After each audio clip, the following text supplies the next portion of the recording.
Do you remember the moment you realized that the world had changed? Let me tell you a quick little story that has nothing and everything to do with the future of our world and how you fit into it. In 1917, the United States faced a huge problem. They were working hard to compete in the industrialized economy, and there was a shortage. Not a shortage of oil or coal or other natural resources, a shortage of people, specifically obedient factory workers. The solution to this economic dilemma? It was an experiment of sorts. It hadn't been done before, until someone thought of it. Mandatory public school. Unfortunately, the initial purpose of the United States public school system was not to inspire children or generate scholars. And it wasn't created for dreamers, people who color outside the lines, break the rules, and challenge the status quo. The public school system of the early 1900s was invented to create a nation full of adults who would obediently do their jobs in the factory assembly lines. Teaching kids to sit in straight rows and scheduling the entire day with the ringing of bells wasn't by chance. Punishing those who didn't conform was purposeful. These were the skills they would need to join the labor force. Intentional or not, this early method of turning dreamers into workers was an investment in the nation's economic future. And it worked. This then led to several generations of productive, fully employed workers. But it isn't working anymore. Why? Our economy has changed. We don't live in an industrialized economy anymore. We live in a connected economy. Right now, there are more users on Facebook than there were people on the planet 200 years ago. Technology has made it possible for us to connect with people, ideas, and information from anywhere in the world instantaneously. And as a result, our economies have expanded from localized towns and communities to the entire world. We have globalized trade in nearly every way. In the past, the obedient, do-what-you're-told without question people were rewarded for working hard and putting their dreams aside in order to toe the line. They were given well-paying jobs that led to long-term careers. They were guaranteed pensions, benefits, and the promise that they would always be taken care of. And they were. But that promise is gone for most of us today. Even if you have a white-collar job, the majority of white-collar workers are still working in a factory.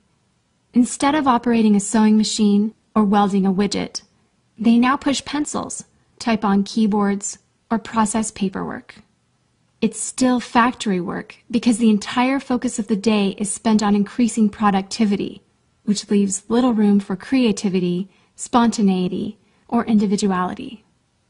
The educated, hard-working masses are still doing what they're told, but they're no longer getting what they deserve. Even if you do everything you are told to do today, graduate from high school, go to college, get a degree, work hard in whatever job you can find, if you're lucky enough to find one, you're not guaranteed anything. Companies are being forced to change or die right now. Layoffs happen much more often than job openings appear, and the highest paying jobs are disappearing or heading overseas at an alarming rate. If you have a job where your boss tells you exactly what to do, he or she will always find someone cheaper than you to do it. Did you know that the average length of a job today is about 4.5 years? Contrast that to the 1960s when it was 40 years. The connected economy rewards a different group of people. It rewards the people who see things differently, who don't conform, people who have ideas that no one else has, people who are willing to work hard but know that the old way of doing things is broken. The connected economy rewards you not for being a cog in the wheel of life, but for standing up and reaching out. The connected economy rewards the connectors. Whether it's connecting a person to a person, a business to a business to a product, or a product to a person, those who learn how to connect are the ones who will survive and excel in the connected economy. That is how the world has changed. It's not about to change, it already has. Things are different now, and they're not going back to the way they used to be. Look at Facebook. What's their product? It's you. Your network, your information, your ideas, they all have value. Does Facebook pay you for the money they make selling your information to advertisers? No. But we still use it because we have an innate desire to connect with people. In fact, neuroscientists have found that we are actually hardwired to connect with each other. Some people know how to leverage this innate ability in today's economy, but most don't.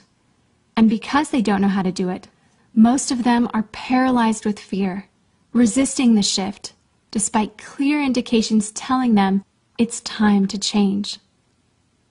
In 1917, a group of people performed an experiment that forever changed the way that we earned a living. The world today is facing another huge problem. We're facing a shortage of our own. Not a shortage of factory workers or consumers. The world has enough of those.